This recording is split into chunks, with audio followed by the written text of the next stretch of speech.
Muy bien, muy buenos días o buenas tardes si hay alguien que esté en otro punto del planeta, en otro horario. Hemos tenido una jornada buenísima ayer con muchas ideas, con mucha discusión y comenzamos entonces con esta tercera mesa de las decimoquintas jornadas de historia del arte que se enmarca dentro del concepto configuraciones del tiempo histórico, asunto que evidentemente ha aparecido y va a seguir apareciendo, ¿no es cierto?, como asunto en las demás ponencias, pero que se hace presente o se acentúa, podríamos especialmente, en estas ponencias que hemos seleccionado para esta tercera mesa. Y entonces, sin más, agradeciendo por supuesto todo el trabajo de los organizadores y el trabajo de quienes han preparado sus ponencias, voy a comenzar presentando a nuestro primer ponente, que es Juan Gómez Huaxo. Eh, Aquí está. Entonces, Juan es historiador del arte, egresado de la Facultad de Letras y Ciencias Humanas de la Universidad Nacional Mayor de San Marcos, Perú, y en la actualidad cursa la maestría en Historia en la Pontificia Universidad Católica del Perú.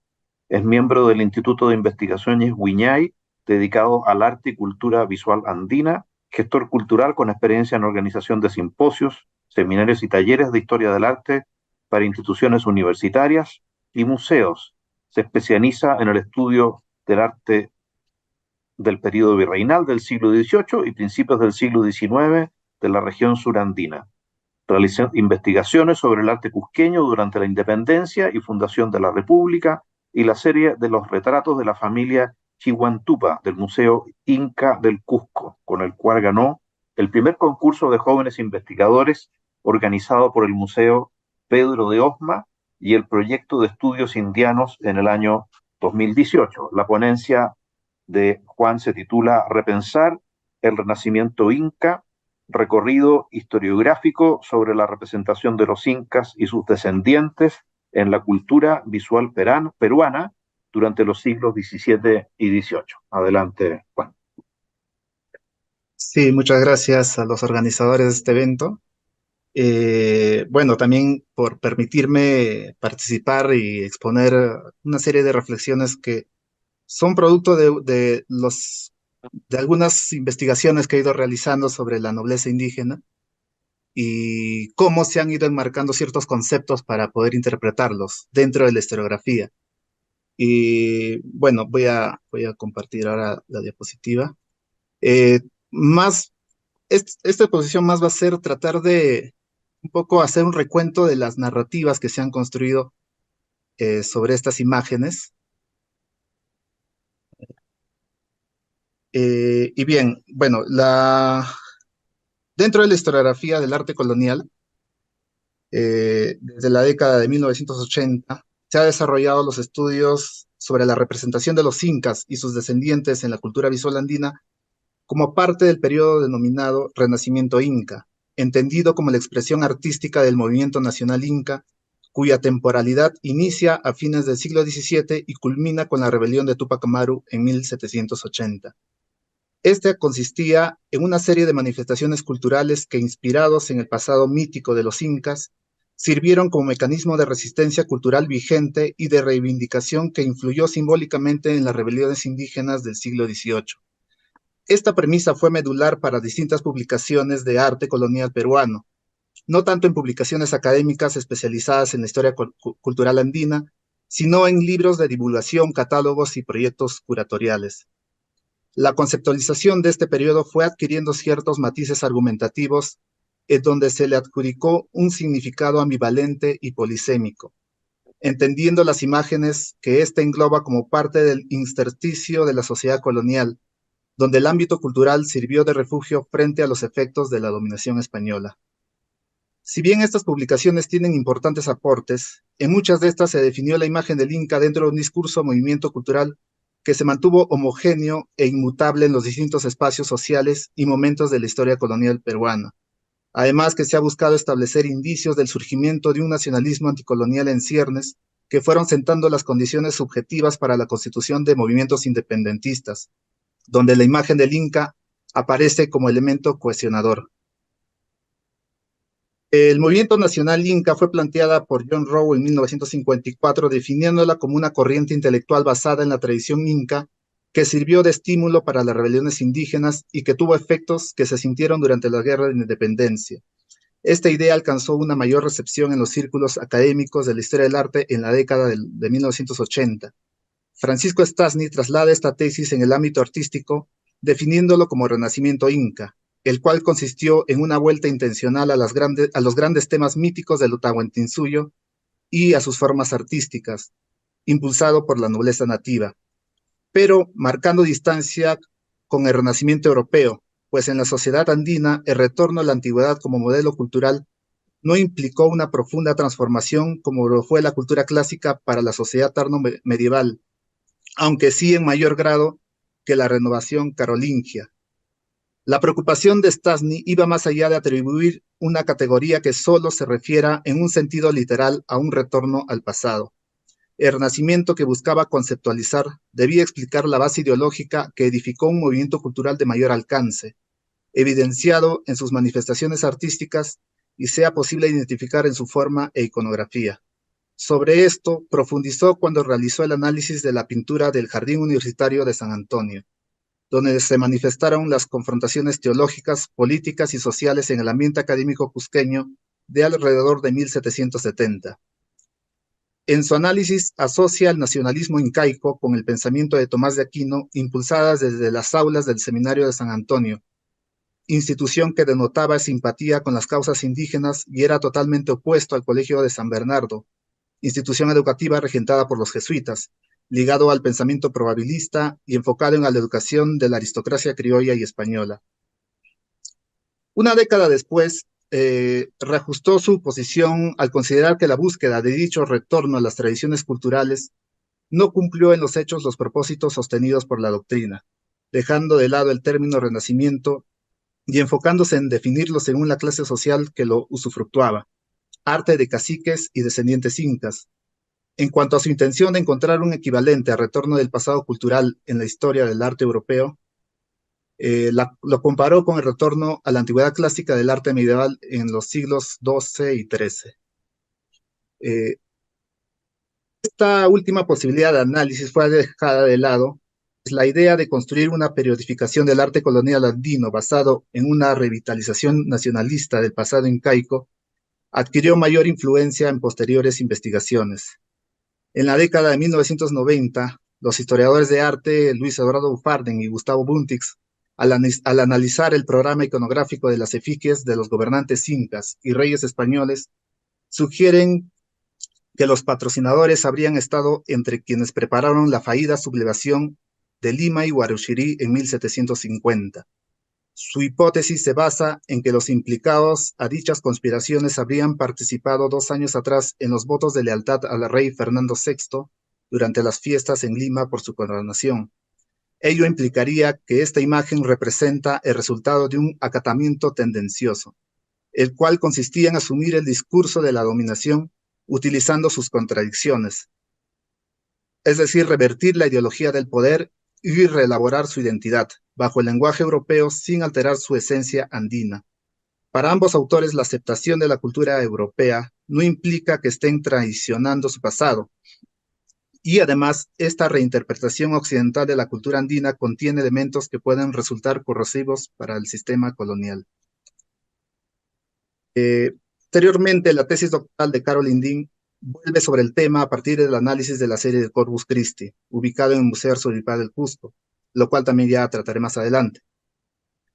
Carolyn Dean, consciente de la necesidad de esclarecer los conceptos que sirven para interpretar la imagen de los incas en la pintura colonial, realiza un breve balance historiográfico de los trabajos que han problematizado sobre el renacimiento inca, basado en la teoría postcolonial que sostiene que los nacionalismos coloniales forjan sus propios espacios de soberanía dentro de la misma sociedad colonial mucho antes de iniciar su batalla política con el poder imperial.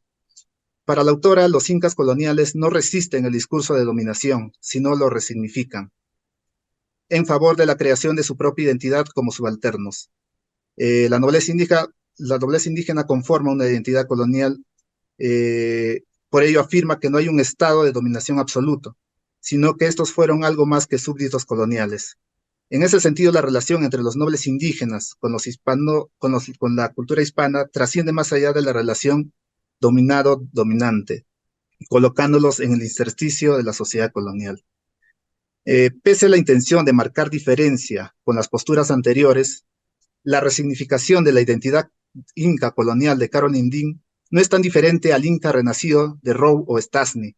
Ambos se mueven dentro del ámbito de la resistencia y la ambivalencia del discurso que la sostiene. Ello ha sido un marco conceptual para las publicaciones realizadas en las últimas 2 décadas. Recientemente, el libro de arte imperial inca, editado por Ramón Mujica, busca revitalizar el concepto y demarcar en mayor medida dicha temporalidad. En esta publicación, Mujica hace referencia a este movimiento cultural como un momento de gestación ideológica que dieron paso a posteriores revoluciones políticas, en que los patriotas independentistas fueron los continuadores y herederos que la promovieron.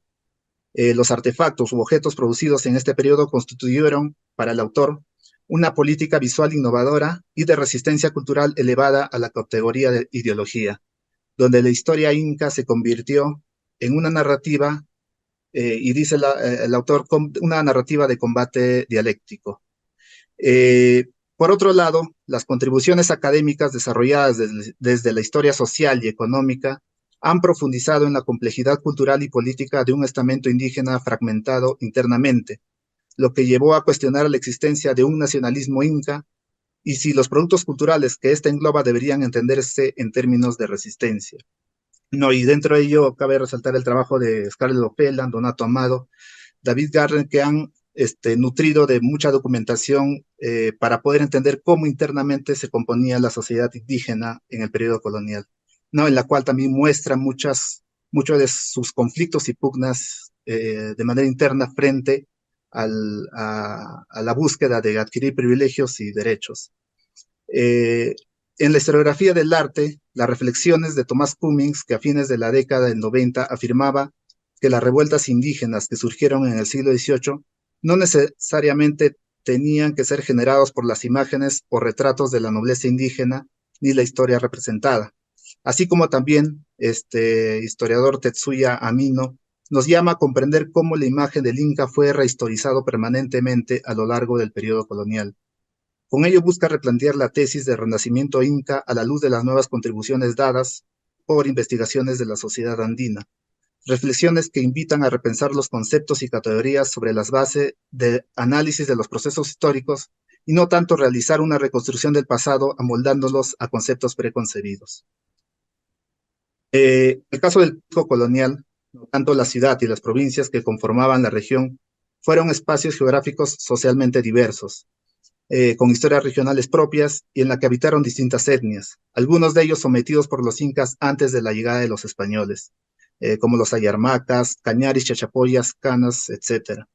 Aparte, había una división interna de los descendientes incas, ¿no?, que estaban fragmentados entre los Hanan y Uren Cusco. Cada uno de estos grupos étnicos y linajes construyeron un discurso propio sobre su pasado prehispánico, su papel durante la conquista y su lugar en la sociedad colonial, plasmado a través de narrativas recreadas en imágenes para fines de legitimación política. Las pugnas y diferencias entre los distintos sectores indígenas se vieron reflejadas en las múltiples formas en que se estructuró el pasado de los incas, y la dimensión simbólica que adquirió su imagen en la cultura visual cusqueña debe ser comprendida tomando en consideración las condiciones materiales de los distintos grupos étnicos, los agentes sociales relacionados a la producción de los objetos culturales, su interacción dentro de la vida cotidiana y la particularidad de los espacios geográficos donde la memoria inca se mantuvo presente. Todos esos aspectos abren nuevas perspectivas en el entendimiento de la imagen inca colonial. Por ejemplo, la tradición historiográfica ha definido la representación de la serie del Corpus Christi como hito fundacional del renacimiento inca en el campo de la pintura, manteniendo las premisas argumentativas que le establece como la fuente fidedigna de la iconografía incaica que se mantuvo hasta los tiempos republicanos. La aproximación al espacio social que existió alrededor de esta serie de pinturas no logra converger con estas interpretaciones. En primer lugar, originalmente estas pinturas se ubicaban en la parroquia de Santa Ana, el cual estaba habitado por etnias que antiguamente fueron enemigas de los incas, principalmente los cañaris, chachapoyas y huancas.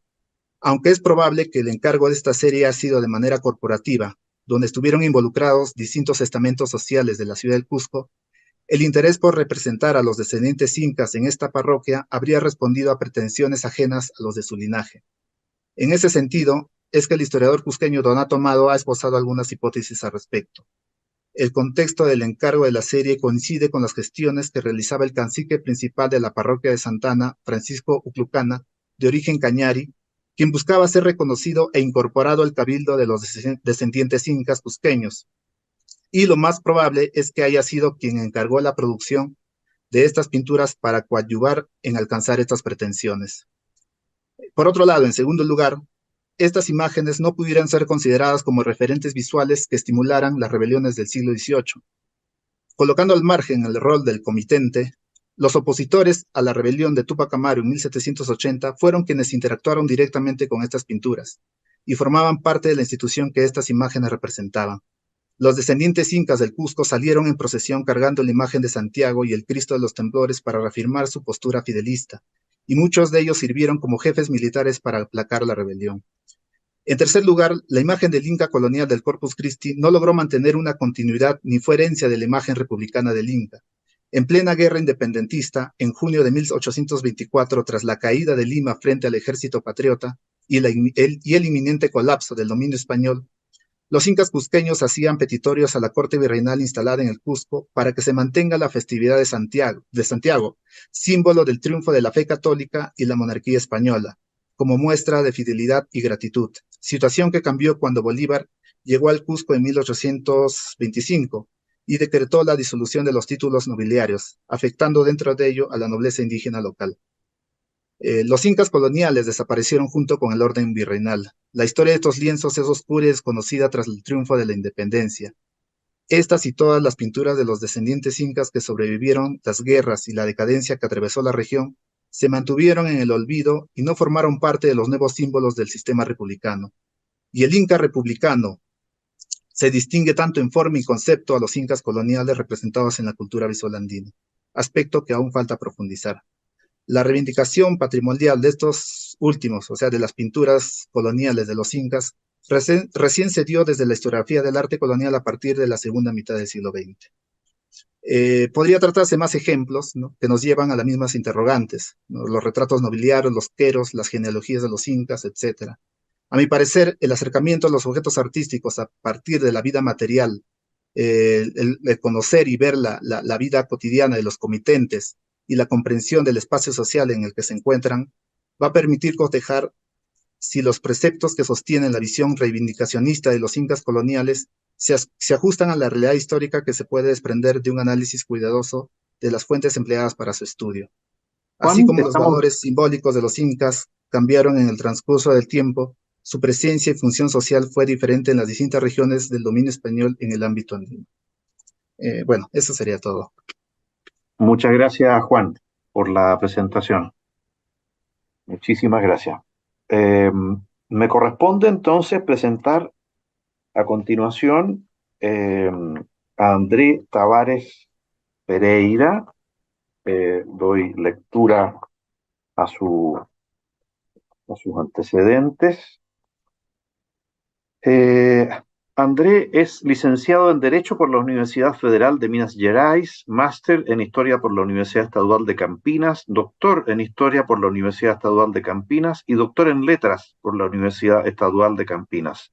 Actualmente es profesor de Historia del Arte en la Unifespi y miembro del programa de posgrado en Historia del Arte de la misma institución. Tiene experiencia en el campo de la historia del arte con énfasis en la producción artística del siglo XVIII y trabaja en las áreas de diseño artístico, historia del paisaje y escenografía urbana del siglo XVIII, música históricamente formada, siglos XVI al XIX, historia de las relaciones entre literatura e ilustración, relaciones entre el arte italiano, portugués y brasileño, arte religioso y literatura brasileña del siglo XX, en particular a partir de las producciones de Cornelio Penna y Lucio Cardoso. Actualmente trabaja en proyectos relacionados con la identificación de la producción artística británica en colecciones brasileñas y la historia del dibujo. Coordina Tacuara, grupo de investigación dedicado al estudio de las relaciones artísticas y culturales entre el Reino Unido y el mundo ibérico. Es miembro de Attingham Trust para el estudio de las casas históricas y sus colecciones y miembro del Consejo Externo del Centro Zurbarán para las Artes Españolas y Latinoamericanas de la Universidad de Durham en Reino Unido. André nos presentará la ponencia titulada Os Cadafalsos do Tempo, paralelos de experiencia visual entre o Brasil dos anos 1972-1977 y los años 2017 y 2022. Hola, hola, buenos días a todos, a todas. Gracias, Fernando, por la presentación generosa. Y a Olga, por favor, no sé si puedes compartir. Ya, muchas gracias. Bueno, este es un experimento que les propongo a ustedes también. Como voy a presentarles, no es una cosa que es, bueno, en mí habitual, pero es una necesidad de investigador que he tenido yo. Les pido también disculpa por leer en portugués, porque necesito estar seguro de lo que estoy diciendo, lo que pienso que estoy diciendo, pero si tienen dudas después, puedo contestar en español como saben. Entonces, muchas gracias y paso entonces a la leitura. O presente texto é o primeiro resultado de uma pesquisa derivada de algumas inquietações que temos tido ao longo dos últimos 3 anos, nascidas principalmente de fraturas históricas e rearranjos políticos que o Brasil experimentou, ao menos desde o ano de 2016.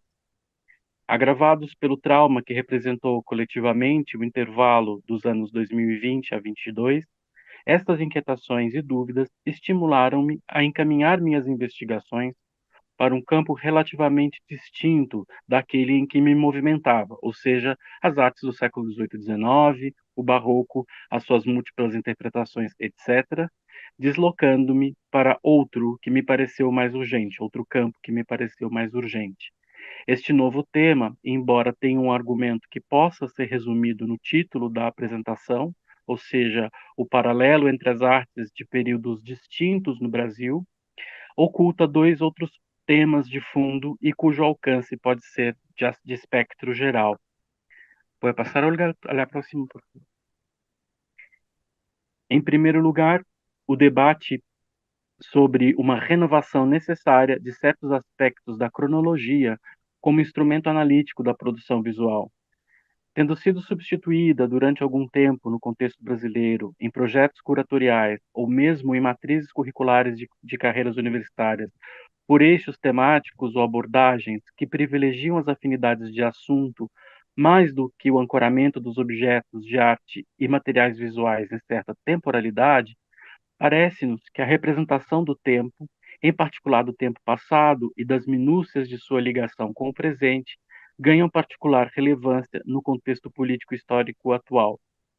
O que o historiador inglês Peter Burke chamou certa vez, em um artigo dedicado à sua experiência de estadia no Brasil, de regime especial de tempo, referindo-se à percepção de que o tempo corria mais depressa e produzir ruínas de modo mais acelerado neste país, o Brasil, acendeu-nos a luz da pergunta sobre de que modo este outro regime temporal poderia afetar também a compreensão de obras de arte em sentido amplo e de que forma os historiadores e historiadores da arte poderíamos recuperar o valor da cronologia em nosso contexto presente. Há outro ponto a ser levado em consideração, e este diz respeito à ideia da vantagem de reelaborar histórias comparadas entre momentos específicos do passado artístico, cuja relevância parecesse reemergir no presente, tendo em vista a suposta repetição de condicionantes históricas similares. Mais especificamente, a ideia de vidas paralelas, como veríamos na clássica acepção de Plutarco, pareceu-nos conveniente, dados os acontecimentos pelos quais passávamos em meados de 2020 no Brasil, lançar mão de um recurso analítico do tipo tempos paralelos, como se, retornando a certo momento anterior de nossa própria história, passagens mais complexas do presente encontrassem algum esclarecimento, ou ao menos uma explicação plausível. A consciência alertava que, para compreender a nova ordem instalada a partir de 2019 e agravada pelas declarações realizadas no âmbito da Presidência da República do Brasil, pela altura do 22 de abril de 2020, 22 de abril sendo a data de nossa independência, seria necessário retomar uma certa visão de Brasil projetada ainda nos anos centrais da ditadura civil-militar de 1964-1985. Fracassada, visão essa fracassada ainda durante a vigência da mesma e interrompida definitivamente pelo advento da Constituição de 1988. Aquele Brasil que se julgava extinto como passado e projeto de futuro era o que víamos, porém, retornar como proposta e prática, ainda que desarticulado de sua carnação temporal de origem e sem o mesmo suporte institucional que viabilizara. O Brasil, como na imagem que vocês veem, parece ter tido seu ethos sempre associado à ideia de um devir triunfante. Do Quinto Império ou da história do futuro dos tempos do jesuíta Antônio Vieira, no século XVII, ao País do Futuro de Stefan Zweig, nos anos 1940, ou Brasília, em 1970, ou do País que vai para frente das campanhas do governo militar nos anos 1970, o Brasil sempre esteve naturalmente impregnado de futuro, elemento que se acentua ao longo do período republicano. Até a ambiguidade resultante da tradução do título do livro de Zweig ao português parecia, de certo modo, oportunamente divertida. Brasilien, ein Land der Zukunft, poderia ser, como ainda hoje se usa no Brasil, Brasil, o país do futuro, ou seja, um país destinado a seu futuro supostamente brilhante. Futuro que, por outro lado, parece sempre tardar, projetando-se mais para adiante. Também poderia ser, mais próximo talvez do título original em alemão, Brasil, um país do futuro, ou seja, um país que, existindo no agora de Stefan Zweig, em 1940, era já uma materialização do futuro naquele presente. Atualizava-se assim o presente, com realizações e um tipo de convivência superficialmente pacificada, que só poderia ser possível num futuro ideal. O Brasil oscilou neste pêndulo por décadas, olhando, porém, sempre para adiante e ajustando seu discurso de modernização constante aos diversos substratos políticos. Mesmo governos flagrantemente autoritários tiveram na projeção do futuro parte de sua estratégia, fosse na ditadura de Getúlio Vargas, quanto no período mais recente de governos militares entre os anos 1960 e 80.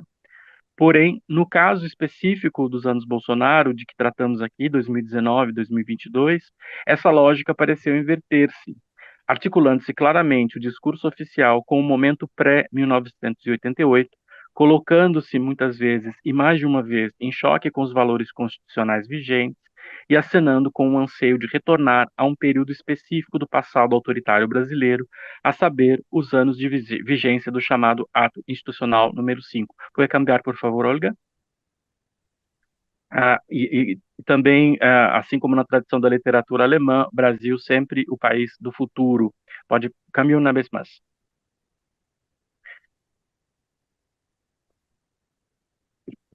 Ok, ok.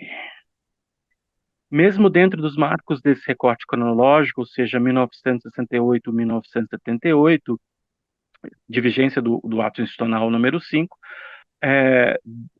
alguns momentos parecem ter sido, os valores favorecidos parecem ter sido os do governo Médici, 1969 e 1974, e Geisel, 1974 e 1979. Pode cambiar, por favor? Ou seja, os anos do assim chamado milagre brasileiro, do processo de aceleração da industrialização, porém da vigência ainda da censura oficial e da suspensão das garantias individuais resultantes da vigência do Ato Institucional 5 e mesmo da ausência de uma lei para o divórcio, por exemplo, que no Brasil passaria a existir apenas em 1978. Este será um tema importante para entendermos questões que se anunciam ainda nesta apresentação. Pode cambiar? Tendo identificado, portanto, esse possível paralelismo, demos início à organização de chaves de leitura possível para este discurso duplo, procurando estabelecer pares entre valores correntes no momento político brasileiro de 2020-22, em particular as pautas do desenvolvimentismo em detrimento da preservação ambiental, as diversas discussões ligadas às questões de gênero, tão sensíveis no período Bolsonaro, bem como as formas de representar o Brasil por artistas diversos em ambos os contextos, do século XXI e década de 70. Cabe ainda destacar que, nas duas circunscrições cronológicas escolhidas, ocorreram as comemorações do Sesquicentenário e do Bicentenário da Independência do Brasil. Pode cambiar, por favor? ou seja, o Sesc Centenário em 1972 e o Bicentenário em 2022, respectivamente. Para uma primeira análise, escolhemos assim alguns temas que pareceram lançar luz sobre os modos de viver e de elaborar simbolicamente a realidade em um contexto e outro. Esses temas dizem respeito ao desenvolvimentismo, relações com a natureza, as relações de gênero, em particular a violência contra a mulher, bem como as representações possíveis da independência do Brasil nos dois âmbitos. A esses conjuntos de obras e temas, procuramos acrescentar, mais tarde, outros tópicos que nos pareceram de interesse, tais como o das relações étnico-raciais, embora ela tangencie aqui também o tema do desenvolvimento em regiões supostamente reservadas à preservação, os temas da representação da educação ou as representações da violência institucional, mas não apenas esta. Embora dotadas de grande dureza e perpassadas pelo desconforto de que sabemos algumas das imagens e formulações aqui apresentadas estão impregnadas, estamos convencidos de que uma forma de manter viva certa memória, que de outra maneira poderia vir a se dissolver no ar, como esquecimento, é dar a ver estas coisas em sequência. De certo, é um pequeno poder de que estamos talvez imbuídos como intérpretes do conjunto de produção visual que nos lega o passado recente, mas ainda assim um tipo de poder. Ainda mais do que tornar possível um acerto de contas com a história brasileira, creio que caberá às gerações que testemunharam o processo de transição democrática no Brasil a tarefa de apontar o que foi efetivamente ruptura e o que ressurge como um longo fio de contínuas violências e obscurantismo no tempo presente e que nos serve de alerta. Pode cambiar também, Olga, por favor, uma vez mais? Estas son las imágenes entonces de las celebraciones de los 150 años de la independencia en 1972, cuando llegan los restos mortales de Pedro I, de emperador, y que no se sepultan en 72, pero sino en 1976. Por un error en el cálculo de la construcción de la cripta, tenemos que esperar hasta 76 para que se ponga en el lugar, en el monumento de Ipiranga. ¿Puede cambiar? E uma mais, por favor. Escolhemos, porém, não realizar esta revisão dos anos 1972, 1978 apenas do ponto de vista das imagens de propaganda oficial, mas elaborar o que poderíamos descrever como uma, entre comillas, história das mentalidades ou das atitudes ligadas àquele período, tal como a produção artística e audiovisual, que nos propõe e revela sobre a natureza daquele período. Pode cambiar? Buscamos, nos desvãos da consciência que materializa, por exemplo, a obra literária de Nelson Rodrigues, de finais dos anos 1970, 60 e 1970, e na produção artística de modo geral, o elemento anedótico, o sintoma daquilo que também percebemos como traço comum entre os dois contextos que tentamos ler em paralelo, à distância de meio século. A percepção constante de que, ainda que avançasse rapidamente em termos materiais para um futuro tangível, o Brasil permanecia vazado por um arcaísmo de costumes que parecia resistir a esta nação de progresso. Pode cambiar? No período que 1978 parece encerrar, essa sociedade desigual, não apenas em termos econômicos, mas sobretudo em termos de costumes, iria encontrar uma revisão também do ponto de vista no aparato normativo que a balizava, seja pelo fim do período de vigência do AI-5 em 78, pela aprovação da lei do divórcio ou pela lei da anistia, o que teria efeitos mais palpáveis no subsequente governo João Batista Figueiredo, 1979 e 1984, e esta idade de ouro, por assim dizer, do conservadorismo seria então colocada em choque. Então, são imagens também do progresso material de Brasil em 74 hasta 76. Pode cambiar, por favor, Olga? La Ponte Rio-Niterói, pode cambiar? E uma mais? E outra. O fracasso inflacionário que representou a passagem do governo Geisel ao governo Figueiredo, prolongando-se inclusive aos primeiros governos civis, apagou a memória do milagre econômico.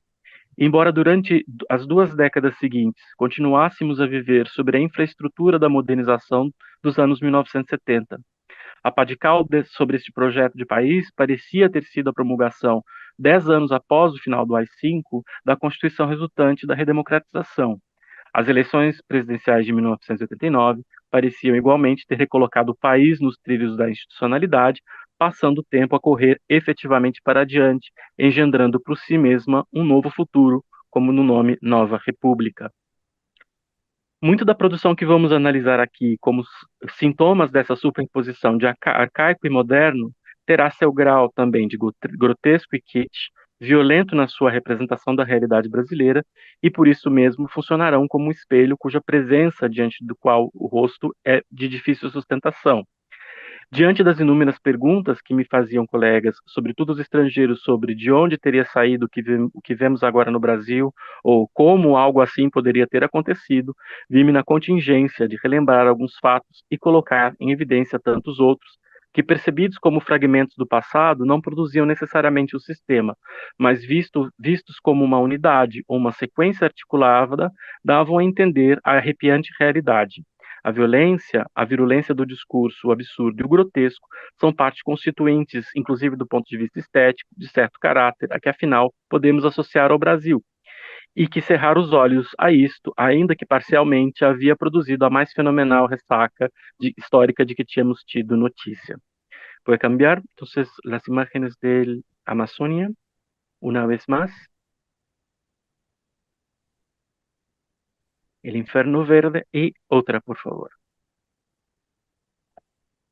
A Iracema, de Jorge Bodansky, o filme realizado em 1974, mas com exibição obstada pela censura até 1981, é uma das faces cruéis do processo de modernização forçada de um Brasil que, abaixo da camada visível dessa reinvenção infraestrutural, que rodovias, pontes, aeroportos, hidrelétricas pareciam sinalizar, continuava um país profundamente conservador, quando não simplesmente hipócrita na manutenção de aparências de códigos de conduta que subsistiam apenas como isto, códigos de transação social e acomodação de interesses estabelecidos. Iracema, pode cambiar, por favor? Iracema é a jovem que, chegando com a família à cidade de Belém para a festa do Círio de Nazaré, acaba por tornar-se prostituta e conhece Tião Brasil Grande, caminhoneiro que a levava numa travessia pela recém-aberta rodovia transamazônica, para abandoná-la mais tarde em um prostíbulo de beira de estrada. As múltiplas representações do feminino parecem particularmente reveladoras nesse contexto, seja pela crônica policial dos anos 1970 ou das imagens de Cláudia Andujar em 1981, quando da abertura da perimetral, a obra depois abandonada, como também no âmbito das artes que destas crônicas de costume se alimentavam, essas figurações vão indicando aos poucos as chaves dessas interpretações do feminino, característica dos anos centrais da ditadura. Elas incluem a tragédia suburbana de Lindonéia. Pode cambiar, por favor? De Lindonéia, Gioconda do Subúrbio, de Rubens Gershman, de 1966, possivelmente uma vítima de crime passional, como assim interpreta o crítico Antônio Amaral da Rocha, narrativa fixada também pela inscrição na parte inferior da obra. Um amor impossível, a bela Lindonéia, de 18 anos, morreu imediatamente. Pode cambiar? O elemento feminino transgressor, em parte também por seu erotismo, encontraria outra barreira, a da censura, como na obra de Wesley Ducly, igualmente de 1966, O Nome do Cadeado, as suas circunstâncias e seus guardiões, formada por placas articuladas que possibilitavam desvestir e vestir a figura central do tríptico. A peça sofreu uma intervenção da censura, recebendo então o cadeado que, por fim, deu nome à peça, na parte inferior da placa central. Em 1976, pode cambiar, por favor, Olga? Em 1976, porém, o futuro da mulher surgia figurado de outro modo. Olhava-se igualmente para diante, para 2001. Porém, este não era um símbolo de ficção científica ou de conquistas espaciais, mas dos modernos fogões que refletiam a imagem do glamour de personagens registradas em uma plataforma junto à Pedra da Gávea, na cidade do Rio de Janeiro. Pode cambiar? Movimentando-se com graça entre os eletrodomésticos. No cenário paradisíaco, essa modernidade classe média vinha disfarçada de elegância, mantendo, porém, antigos vínculos domésticos e inferindo o limite dos desejos individuais e os lugares a que se destinavam, cada um dos gêneros e seus papéis. A mesma paisagem cinematográfica seria mais tarde, tragicamente, em 1977, marcado com o brutal caso do assassinato de Cláudia Alessim Rodrigues, episódio a que retornaremos mais adiante. Foi cambiar? Entretanto, a hipocrisia dos tempos poderia ser revelada também por um caso particular, este igualmente anunciado pelo artista Rubens Gershman em uma série de obras e pinturas de pintura e gravura.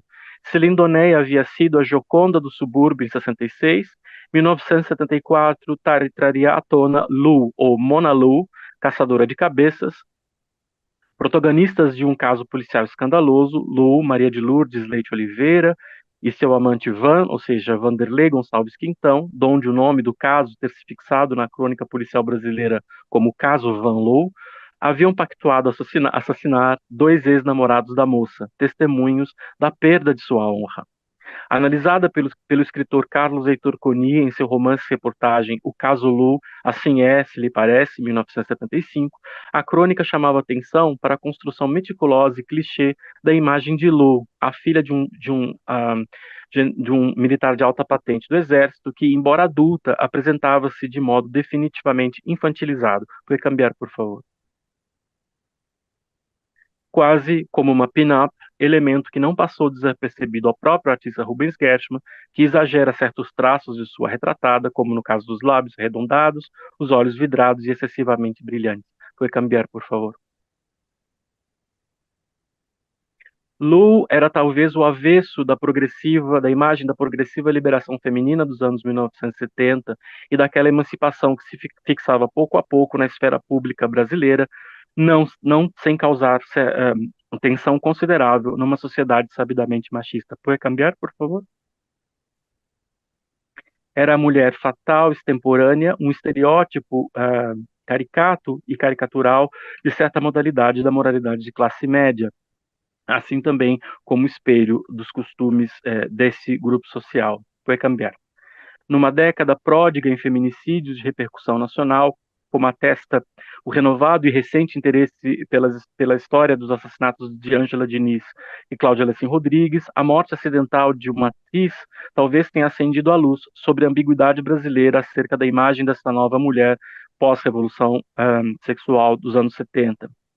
Filha de um embaixador chileno e uma brasileira, nascida na Argentina, Adriana Prieto convertera-se numa celebridade de escala nacional com O Casamento, de 1975, filme de Arnaldo Jabor, baseado no romance homônimo, de 1966, de Nelson Rodrigues. Tal como no caso de Lou, a história de O Casamento é um raio-x das dissimulações de que é capaz a família dita tradicional para proteger sua pretensa honra, quando o pai de Glorinha, protagonista, descobre que o noivo da filha havia beijado outro homem na véspera do casamento.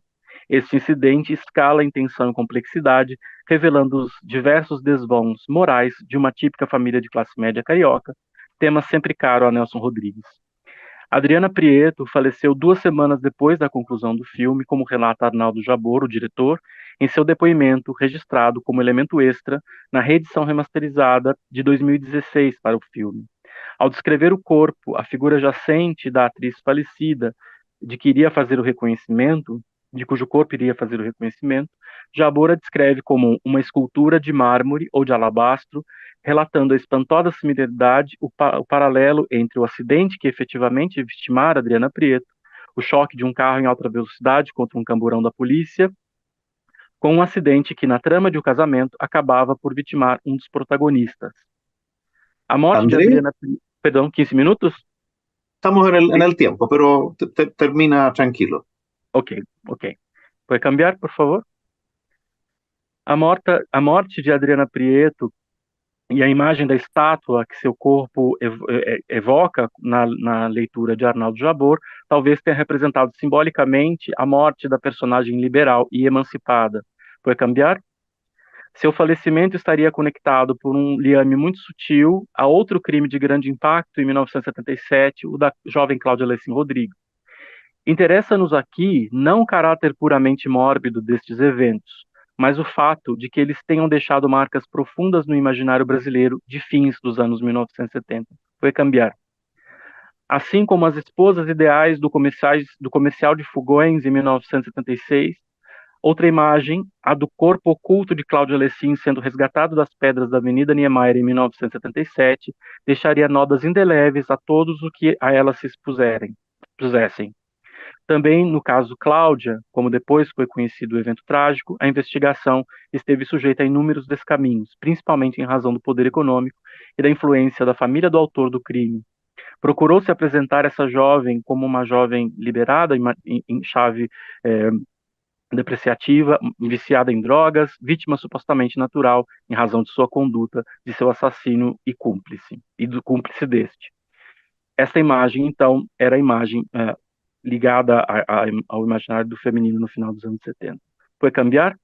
É a Rubens Gershman e a seu poema Escultura Ar que recorremos para suspender, à maneira de Brecht, o fluxo intenso dessa sequência de imagens. Ar é a imagem que significa tanto o respiro no momento mais duro da ditadura civil-militar, ou mesmo, se quisermos, a passagem de 2021 a 2022. Que obras, entretanto, poderiam nos ajudar a refazer o percurso histórico que, no período 2016 e 2022, abre-se a revisão histórica no contexto brasileiro? Pode cambiar? Também, em 22, uma nova visita de Dom Pedro I repete-se, encontrando, porém, um novo país, disposto a reescrever sua história em outra chave. Com o final do AI-5 em 1978, a possibilidade de revisão histórica abre-se igualmente ao Brasil, e uma nova reelaboração desse futuro torna-se viável. Pode cambiar? A partir de 2022, a maneira de conclusão, então, nós passamos a revisar essa história, abrindo uma série de novas possibilidades de reinterpretação sobretudo da linguagem, partindo da linguagem histórica tradicional das artes do Brasil, e oferecendo visões simbólicas que, de alguma maneira, procuram reestabelecer ou reexplicar o país. Pode cambiar, por favor, Olga? Iniciativas como as obras de Bruno Moreschi, em obras em que parte da pintura de Pedro Américo é reelaborada por pintores populares, na iniciativa do Sesc Ipiranga. Pode cambiar? E uma mais? E outra? Assim também como as obras de Paul Setúbal procuram reapropriar-se de peças de linguagem do século XIX, oferecendo uma visão crítica deste Brasil que aparentemente ficara no passado. Parece-nos, e assim eu vou concluindo, parece-nos que ainda vivemos no Brasil uma crise de representação do tempo. Exaustos de futuro, vemos outras manifestações de temporalidade surgirem no campo cultural e artístico. Da fala de Ailton Krenak, o futuro é ancestral, ao recrudescimento do modelo desenvolvimentista, lidamos ainda neste presente dilatado com o gerenciamento do desastre que foi o futuro gestado nos anos 1970 e que resultou, em 2016 e 2019, em catástrofes ambientais sem precedentes, as das cidades de Bento Rodrigues e Brumadinho, ambas no estado de Minas Gerais, para além do resultado corrente das queimadas na região amazônica. As artes e o registro visual, de modo mais amplo, podem ser guias na conscientização da gravidade, mas também da longevidade nociva dessas intervenções destrutivas, algumas velhas de meio século. Ver em paralelo esses dois tempos evidencia o arcaísmo de certas relações entre cidadãos e o seu surpreendente prolongamento décadas adentro, entre indivíduos e de gêneros ou grupos étnicos distintos, entre a humanidade e a natureza, alertando-nos para a inviabilidade de um modelo exploratório que chega a seu limite, bem como a obsolescência de esquemas narrativos históricos que, durante anos, perduraram no Brasil como via preferencial de leitura de nosso passado e projeção de um futuro triunfante. Muchas gracias. Muchísimas gracias, André. Muchas imágenes, muchas ideas. Y entonces me corresponde presentar a Ángela Brandao. Ángela es investigadora postdoctoral en la Escuela de Arquitectura y Urbanismo de la USPI, es doctora en Historia del Arte por la Universidad de Granada, España, donde presentó su tesis La invención del barroco por el modernismo, los casos de Tarsila do Amaral y Mario de Andrade. Tiene un máster en Historia del Arte y de la Cultura por la Universidad Estatal de Campinas, UNICAM, y una especialización en Arte y Cultura Barroca por la Universidad Federal de Ouro Preto, Minas Gerais. Es licenciada en Historia por la Universidad Federal de Paraná.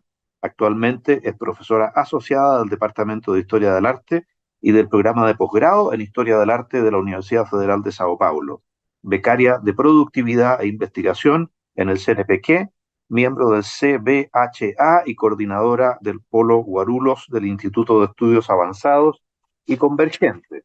Y el título de la presentación de Ángela es Sutilezas eróticas en el arte sagrado de Brasil en el siglo XVIII.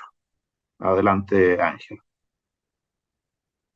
Gracias, Fernando, por la presentación. También me gustaría agradecer a la organización y es un gusto estar aquí. Bueno, yo paso directamente a mi presentación. La voy a compartir. No sé si ya la ven, ¿sí?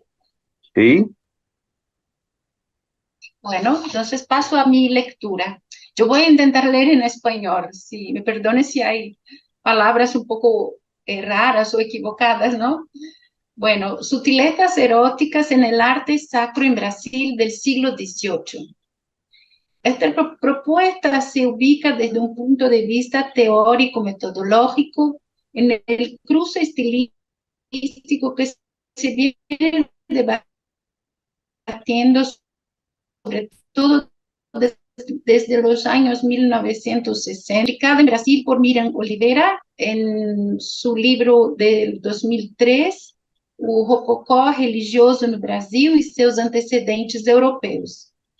No cabría aquí recuperar la historia de la historiografía del Rococó, sino que nos interesa reconocer el debate, optando por la corriente que busca comprender la autonomía del estilo rococó en relación al barroco, como momento histórico-artístico específico con distintas intenciones estéticas y otras finalidades religiosas, filosóficas y culturales.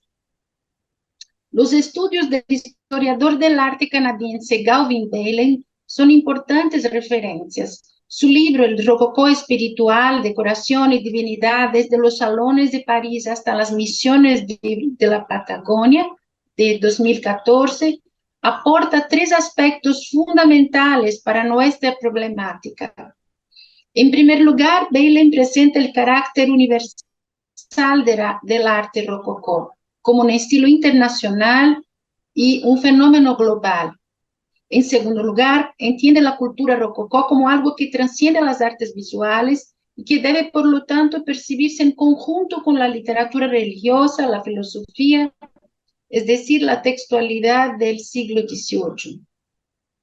El tercer punto presenta claramente lo que él llamó de enigma del rococó. Su pregunta es, ¿por qué un arte sensual, profano, aristocrático, se convirtió en una de las formas más importantes del mundo para decorar espacios religiosos, proponiendo el término rococó espiritual? Para Bailey, mientras el rococó francés era profano, libertino e incluso antirreligioso, el rococó espiritual enfatizaba el civismo, la virtud y la politez, transformando la idea de civitas en virtudes cristianas, como la modestia, la humildad, la honestidad y la caridad. Para él, autores muy leídos. Un momento.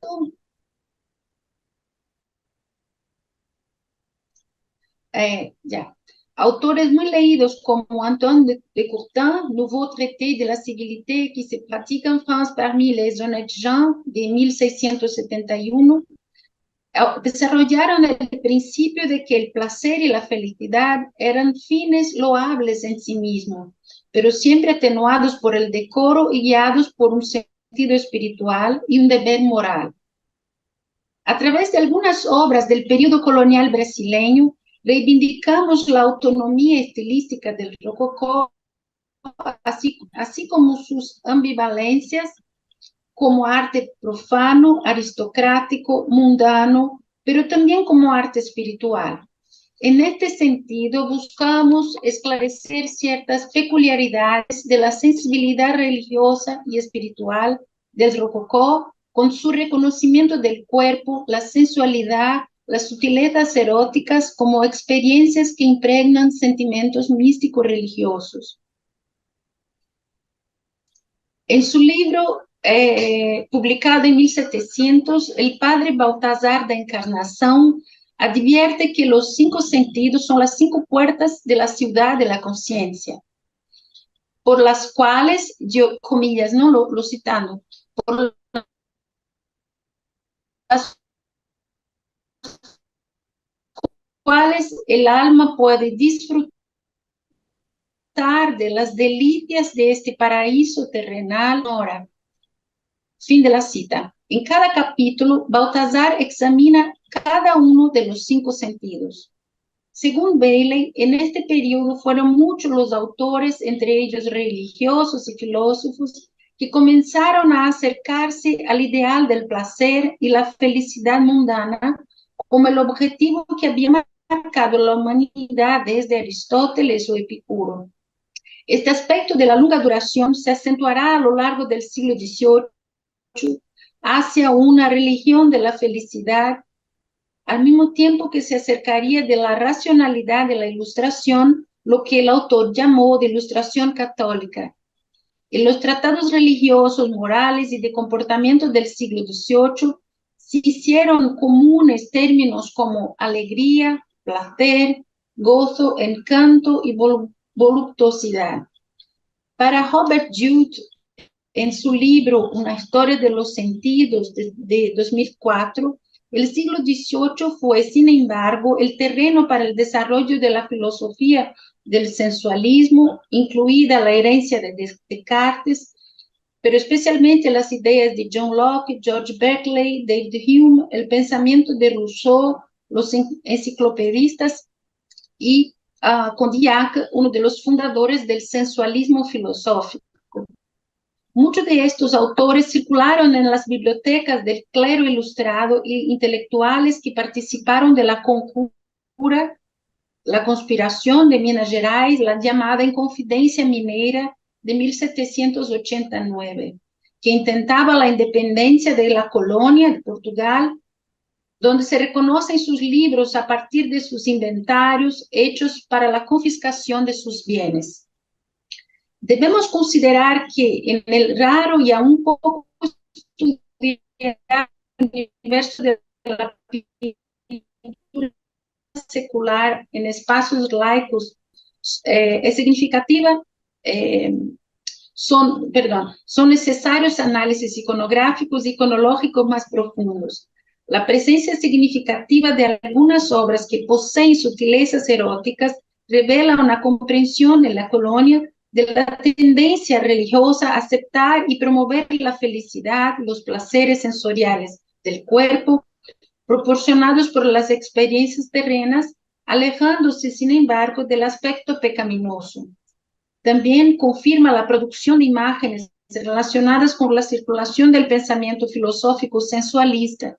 Tanto la religión de la felicidad como la Ilustración católica y la filosofía del sensualismo indicaron en la colonia un deseo de cambio político, aunque frustrado, hacia la independencia. El primer ejemplo que me gustaría presentar se refiere a las pinturas del techo de la sacristía de Nossa Senhora da Conceição do Mato Dentro, que representan los 5 sentidos como alegorías femeninas, esta vez asociadas a las 3 virtudes teologales y a las 5 llagas de Cristo. Se atribuyen a Caetano Luiz de Miranda o Silvestre de Almeida López, aunque no hay pruebas ni consensos sobre la autoría. De un lado, las alegorías femeninas de la caridad y el tacto, con martillo y turquesa, las alegorías femeninas de la visión y de la audición, con símbolos de la pasión, escalera, lanza y esponja, y en el lado opuesto del techo se encuentran las alegorías del olfato y del gusto o paladar. Podrían ser interpretadas a la luz del libro del padre Baltasar da Encarnação, de 1700, donde Odoratus, el sentido del olfato, trae las siguientes afirmaciones, comillas: Dios dio al hombre el sentido del olfato para que a través de esta parte del alma a través de esta parte, el alma pudiera participar lo más posible de los fragantes aromas que Dios creó en el jardín del mundo, el cual tiene su semejanza con la fragancia, de las flores del paraíso.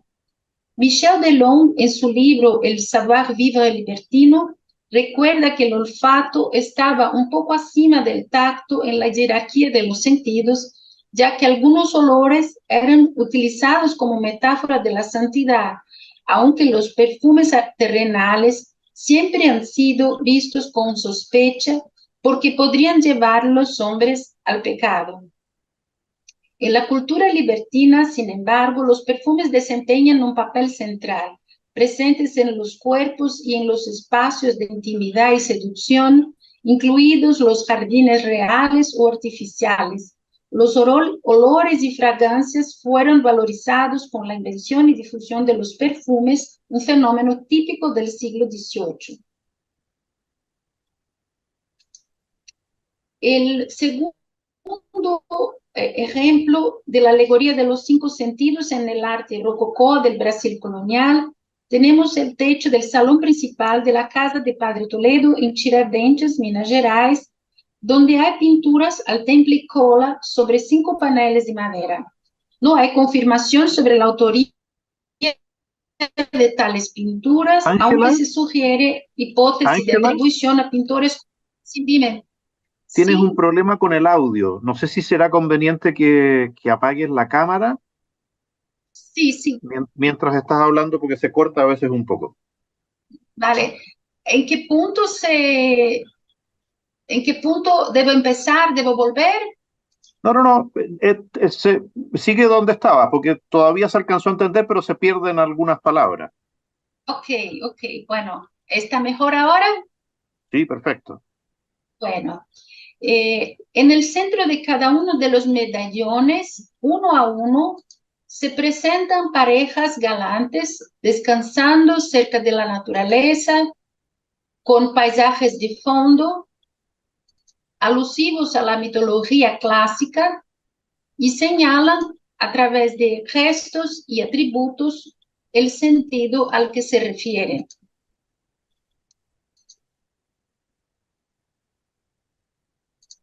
El tercer ejemplo se trata de una obra de escultura, El ángel portador de la antorcha, atribuido a Antonio Francisco Lisboa, o El Aleijadinho, una escultura de madera policromada de finales del siglo XVIII, que hoy se encuentra en el Museo de la Inconfidencia en Ouro Preto, Minas Gerais.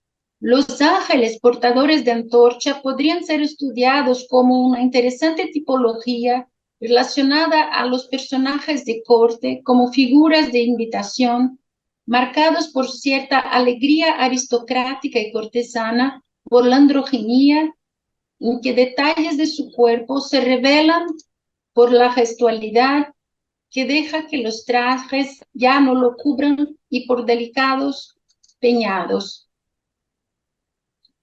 Me gustaría sugerir esta tipología específica de los ángeles de antorcha como un problema de sensualidad en el arte religioso del período rococó brasileño. El cuarto y último ejemplo es la escultura en piedra esteatita de la Fuente de la Samaritana, que hoy se encuentra en el Museo Arquidiocesano de Arte Sacra de Mariana, Minas Gerais. Cito el historiador Silvio de Vasconcelos, que escribe en los años 1940. El sensualismo forma parte del expresionismo barroco, pero siempre se manifiesta metafóricamente, sublimado, meramente simbolizante o insinuado. El sensualismo de las figuras femeninas en las fuentes diseñadas por Antonio Francisco, sin embargo, es más real y ostentoso. Atrae directamente a los sentidos y no al alma. Parece que no le preocupan mucho las connotaciones religiosas de los temas que esculpe, ni sus aspectos metafísicos o abstractos. Toda su fuerza feliz y eufórico prefiere humanizar lo divino en lugar de divinizar lo humano. Fin de la cita. Podríamos agregar que la Fuente de la Samaritana de Antonio Francisco Lisboa forma parte del enigma rococó, como lo definió Galvin Bailey, o del rococó espiritual, un arte dotado de la espiritualidad de la felicidad. Esta fuente fue ubicada originalmente en el jardín del Palacio de los Obispos de Mariana a fines del siglo XVIII. Una de las salas del edificio conserva medallones pintados en las paredes atribuidos al padre Viegas de Meneses. Aunque muy alteradas por la restauración, hay 4 medallones que representan bustos imitando esculturas en relieve que representan 4 filósofos griegos, tales de Mileto, Sócrates, Zenón y Epicuro. Cuando señalamos la idea de un savoir-vivre y un permiso muy ordenado de los placeres, experiencias incluidas en los ambientes religiosos del siglo XVIII, y sin contradicciones con la experiencia místico-religiosa, parece coherente que la imagen de Epicuro también esté presente en el grupo de filósofos pintados en el Palacio Episcopal de Mariana. Epicuro formó en su pequeña casa un gran espacio abierto donde albergó la comunidad de estudiosos conocida como jardín. Para él, la naturaleza nos informa que el placer es un bien, satisface una necesidad o alivia un dolor. La naturaleza nos lleva a una vida sencilla. Ser feliz y en paz son formas de tener una buena relación con uno mismo y con la naturaleza. El placer de que trató Epicuro es el placer de la sabiduría, entendida como quietud de la mente y dominio sobre las emociones y por tanto sobre uno mismo. Placer en justa medida y sin excesos. El epicureísmo en el conocimiento de uno mismo precede al conocimiento de las cosas. Ahora bien, si dejamos de lado provisionalmente la imagen de Sócrates y Zenón, podríamos imaginar un vínculo entre Tales de Mileto, Epicuro y la fuente de la Samaritana, donde el agua es el tema central para la comprensión del mundo, la vida y los misterios, y el jardín es el lugar del agua, del aprendizaje filosófico y religioso, el lugar del descubrimiento de uno mismo. Este descubrimiento, sin embargo, no sería solo de la mente o del espíritu, sino también un descubrimiento del cuerpo y sus sensaciones, como podemos proponer por la reconocida belleza y sensualidad de la mujer samaritana, aunque mutilada, en la obra de Antonio Francisco Lisboa. Muchas gracias. Muchas gracias, Ángela, por la presentación. Gracias a los tres por sus trabajos, y tenemos entonces un tiempo para diálogo, para preguntas. Está disponible el chat, el área también de preguntas y respuestas para que quienes estén conectados o los que estamos aquí podamos formular preguntas.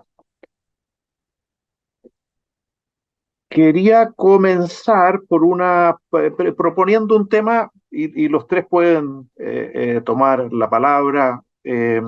Pensaba que de alguna manera las presentaciones de ustedes están marcadas por problemas que tienen que ver con homogeneidad, heterogeneidad, con la necesidad de clasificar, de ordenar. Y entonces me ponía ante, y también cuestiones que tienen que ver con la mirada, a propósito de lo de Ángela, ¿no es cierto?, de cómo a veces dejamos de ver ciertas cosas, y la mirada erudita a veces nos impide, digamos, nos facilita ver muchas cosas que otros quizá no ven, porque no tienen esa erudición, pero al mismo tiempo, como señala Friedman, nos deja ver lo que está ahí delante de nuestros ojos, lo que cualquier persona medianamente sensible va a observar y va a identificar.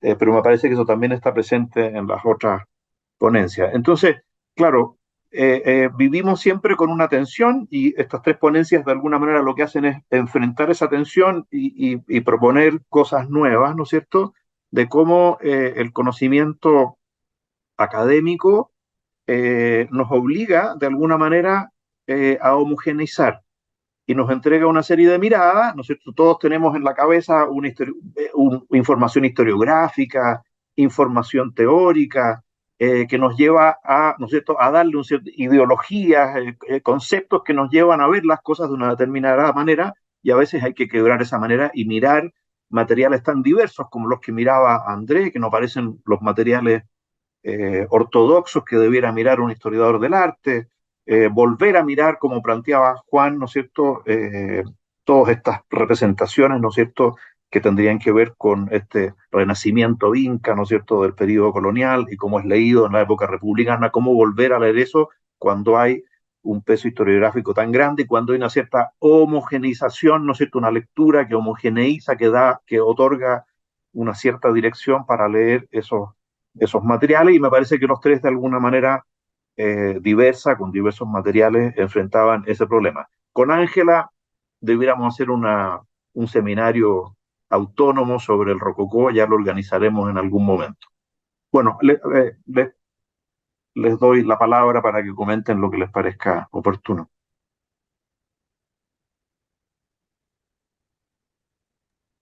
Bueno, empiezo.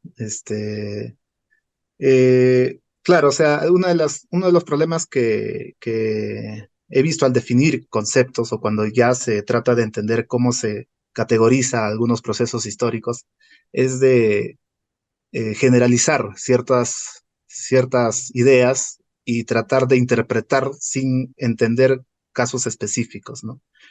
La época colonial, por lo menos, me parece fascinante el hecho de que las regiones no son uniformes, ¿no? O sea, la relación que existía de las sociedades andinas con lo inca era distinto a cómo se daba en el Cusco o cómo se daba en la región de Charcas, ¿no? Por ejemplo, la otra vez escuchaba una exposición de Lucía Querejazu que hablaba de Bolivia y cómo los incas más bien representaban el mecanismo para garantizar la dominación colonial contra los aymaras. Entonces, ahí lo inca está totalmente ajeno a lo que se ha tratado de describir como lo reivindicativo. No descarto de que quizás sí haya habido una intención de mantener la imagen del Inca para buscar prevalecer ciertos ideales de retorno a un pasado que quizás sectores de la nobleza o élites locales habrían querido mantener. Pero me parece de que, por ejemplo, en el caso de Lima, hay un escenario que quizás sí se ajusta a eso porque la tradición inca no permanece en Lima, o por lo menos cuando llegan los españoles, Lima no tiene una presencia inca fuerte a principios del periodo virreinal.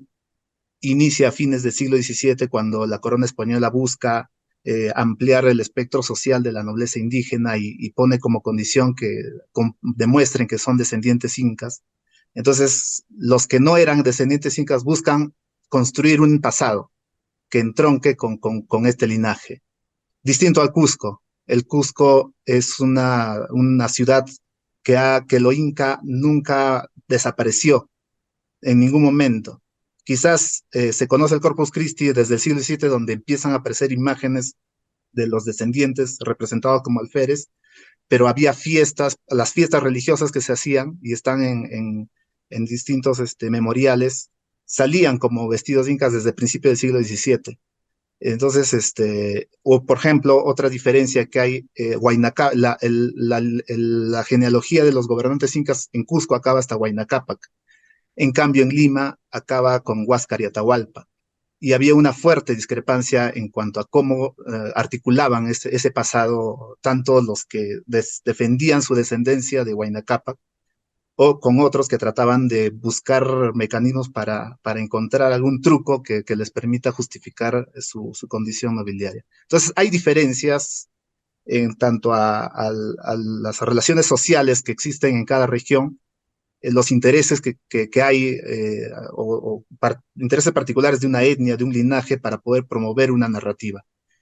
Y cuando abordamos esto y tratamos de conceptualizar o sintetizar bajo una categoría, como que pone murallas para poder entender o poder seguir explorando sobre sobre esa complejidad cultural, social, ¿no? que existía en cada región. Muchas gracias, Juan. Ángel, Andrés, no sé si quieren comentar algo. Estás muteado, Andrés, sin micrófono. Ahora sí, mejor. Ok. Ahora sí. Ahora sí, no me faltaba decir algunas cosas, así en primer lugar, que es un ejercicio de interpretación que no es una cosa que yo haga tanto a menudo, pero me pareció que era necesario en ese momento cambiar el tema, no solamente por el contexto, sino porque también yo hace un tiempo estoy ocupado de discutir un texto de Paul Connerton, que es un sociólogo, y este libro se llama Cómo las sociedades se acuerdan, How Societies Remember. Y en este libro aparece un primer capítulo en que ese autor hace como una diferencia entre la memoria social, de hecho, o sea, la memoria que no se interrumpe, o sea, de que podamos acceder al pasado por algún tipo de testigo que mantenga la conexión con el evento del pasado, en contraposición a a una idea de reinvención histórica. Yo a veces me daba la impresión que en ese Brasil de 2020 estamos perdiendo la memoria social, sobre todo porque las generaciones que tienen ahora unos 30 años, los que son poco más jóvenes, no han pasado por el proceso de la redemocratización. Nosotros, no sé si pasará igual en Chile o en Argentina o Uruguay, es que tenemos la memoria, pero no nos ocupamos mucho de hablar acerca de eso, por innumerables razones, incluso por innumerables razones. Yo siempre por esa cuestión me puse la tarea de también empezar a discutir cuál es el papel de la cronología. No sé si es un tema también que pasará en Colombia, Perú o en Chile, que es en Brasil nosotros cambiamos más o menos a la idea del tema. O sea, hay grandes continentes temáticos como la política, la religión, pero no siempre la cronología o la representación del tiempo pasado tiene la precisión que solía tener antes. Entonces no sé también si es un problema para ustedes, para nosotros a veces sí, o sea, la idea de identidad a veces es más importante que la idea de estudiar algo, alguna cosa que esté de hecho o que sea comprensible porque está ahí aterrada en un tiempo y hace sentido ahí en ese campo temporal. Y cuando uno desplaza el tiempo se pierde algo de la comprensión. Entonces para mí el esfuerzo era también de encontrar cosas que yo sabía que sí tenían sentido, que explicar algunas conductas que yo veía que retornaban en ese contexto nuevo, pero se tenía perdido como interpretación. O sea, yo reconozco el símbolo, pero ahora en 2020 no hace tanto sentido para una persona que tenga 30 años. Pero o sea, no, la imagen, por ejemplo, de las imágenes de Amazonía que veíamos ahí 2019 eran iguales a la transamazónica en 76.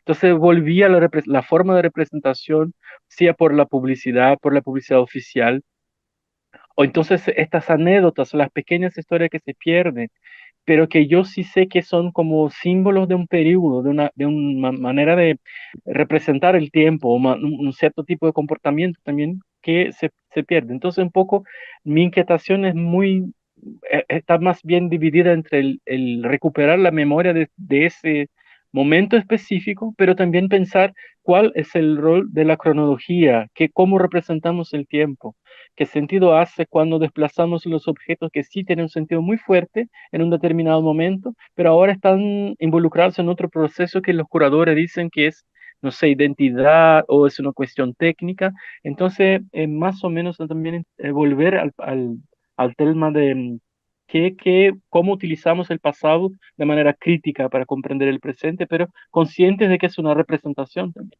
Por ejemplo, con el trabajo de Juan me encanta la idea de que, en primer lugar, se hable del Renacimiento, pero se rechace la idea de que el Renacimiento es como el Renacimiento clásico. Entonces estoy mirando al pasado, pero no es como el Renacimiento de Europa, es otra cosa. Y también esa disputa que se pone entre grupos distintos que tienen al mismo tiempo genealogías distintas para explicar su conexión con el contexto social, muy interesante también.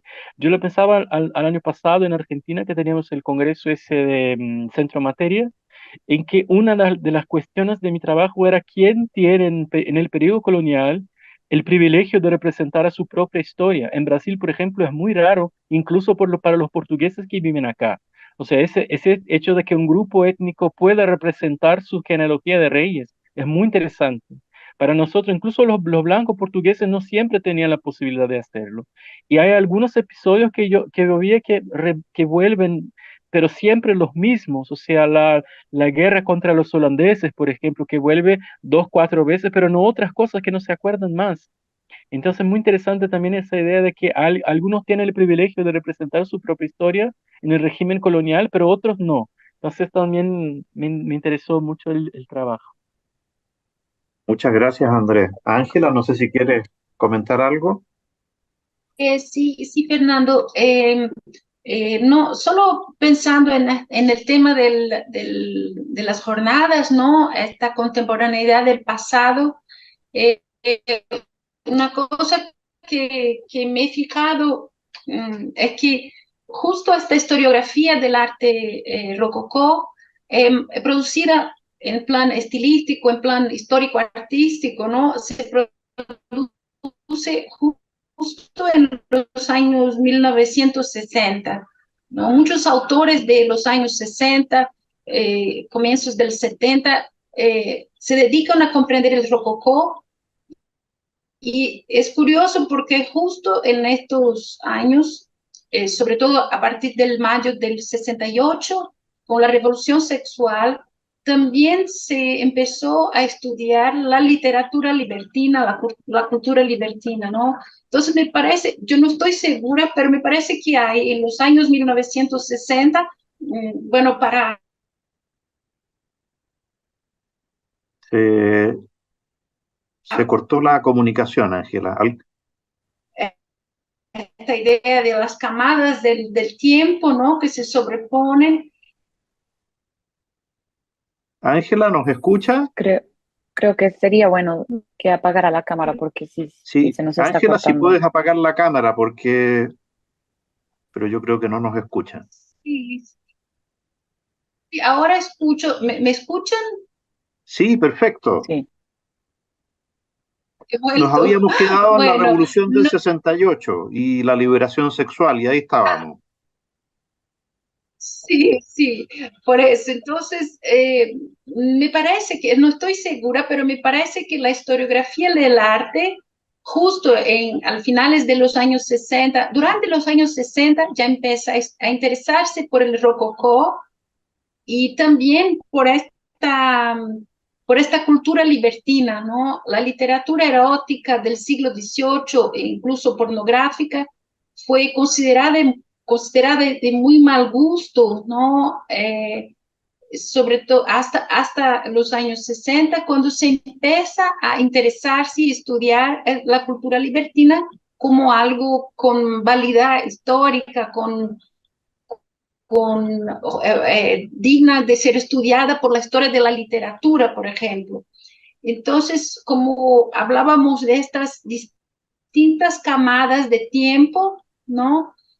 Una reflexión que propongo es un poco esta idea de que solo los años 1960 la historia del arte empezó a comprender el siglo XVIII y el rococó, al mismo tiempo en que se comprendía la cultura libertina y al mismo tiempo en que se vivía un cambio de comportamiento moral.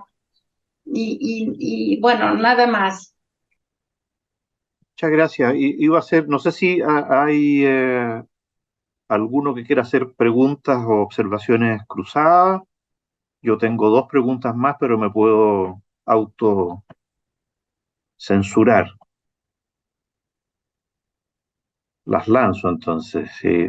Eh, Era a propósito de lo último que estabas diciendo, Ángela, y de otra, y después una pregunta para Andrés o un comentario nada más. Tengo yo la sensación en el tiempo presente, yo concuerdo con lo que tú estás diciendo, me parece una cosa interesante explorar esa vinculación, ¿no es cierto?, entre el ambiente de los 60 y 70 y el interés por el rococó. Mi sensación hoy día, cuando hablo de rococó, incluso la recepción que ha tenido el libro de Miriam Ribeiro, de Govan Bailey, es que se trata más bien hoy, para nosotros hoy día de una curiosidad. creo que no vivimos hoy día en una sociedad hedonista. Yo siempre le digo a mis alumnos, ustedes creen que son hedonistas. Si fuesen hedonistas, primero no entrarían a estudiar a una universidad, porque nada más contradictorio que ser hedonista y estudiar una carrera universitaria. Entonces, bueno, ese es un asunto interesante de observar qué es lo que está pasando hoy día. Me parece que puede haber un giro un poco distinto en una sociedad pragmática que busca objetivos. Hay un ambiente de los 60 y 70 que también es un ambiente que, que corresponde a un cierto tipo de personas. Tampoco es el clima, ¿no es cierto? Un clima que empapa a todo el mundo, pero me parece que vivimos hoy día en un momento un poco distinto y quizá vemos el rococó como una, qué curioso lo que ocurrió en el siglo XVIII, cómo es posible que, me parece que la mirada puede ser un poco distinta, porque esos dos libros han tenido muy buena recepción, pero se trata de una recepción que no tiene que ver con vitalidad, sino que tiene que ver con una discusión académica, con el interés de conocer algo que es verdaderamente, claro, interesante, relevante. Me parece digamos, tendría que volver a mirar el libro de los dos libros, ¿no es cierto? Y otras cosas, pero la cuestión del decoro, de cómo se logra ese equilibrio entre este erotismo, particularmente en el arte religioso, pero también en el que no lo es, entre erotismo y decoro. ¿Cómo funciona eso? ¿Cuáles son los límites que se pueden trazar para decir aquí estamos respetando el debido decoro o no lo estamos respetando? Eh, y lanzo al tiro el comentario para Andrés y ahí ustedes comentan lo que les parece. Me llamó mucho la atención muchos de los materiales tuyos, pero se me quedó grabado así como una cosa tan fuerte la idea de el infierno verde. Qué fuerte la idea. Y claro, lo que pasa es que ahora uno lo asocia a una perspectiva ecológica. Sí, por supuesto, la destrucción del medio ambiente, estamos perdiendo. Pero es interesante porque evidentemente nosotros también tenemos hoy esas visiones. Yo trataba de pensar cuál será mi infierno verde. Yo digo, las profundidades abisales del océano, ojalá que nunca esté ahí, me causa un horror estar en ese lugar. Lo encuentro como un lugar ajeno a lo humano, qué sé yo. O sea que no, lo vemos ahora como muy distante lo del infierno verde, nos parece una lectura tremenda, terrible, pero también hay que tener en cuenta eso, que no somos ajenos a esas perspectivas, siempre tenemos una mirada respecto de lo que nos rodea y eso, y claro, influye en cómo nos relacionamos con el bosque, con el mar, con qué sé yo. Bueno, si quieren comentar algo, feliz. ¿Quiere comentar, Ángela, o no? Sí, sí, bueno, entonces la idea del infierno, ese infierno verde, es fuerte, pero hay otra que estaba ahí también que decía, basta de cuentos y de historias tradicionales, queremos ahora el lucro. Entonces estaba también un Sí, otro sí, afiche sí, con otra sí. pieza de publicidad, pero sí la idea de la transamazónica que está contada más o menos, o por lo menos la idea era contarla como una saga. O sea, como la abertura de esta carretera de 8.000 kilómetros desde la cuesta de Brasil hacia 8.000 kilómetros adentro hasta la frontera quizás con Perú y Bolivia. Y eran 8.000 kilómetros que imposible de hacerlos, incluso hoy día.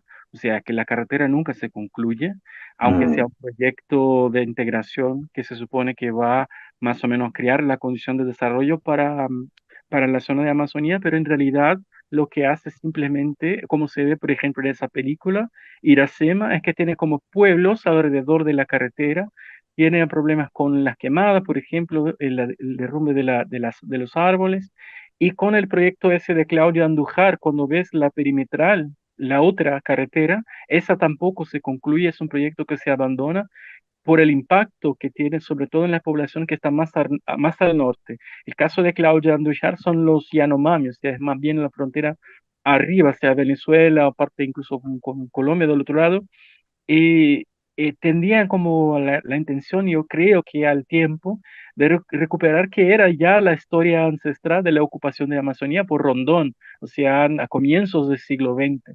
O sea, era también recuperar una cierta visión que los gobiernos militares tenían de su función de ocupación y control sobre esa zona, que todavía no está resuelto. Así que tenemos problema con toda la frontera más al norte.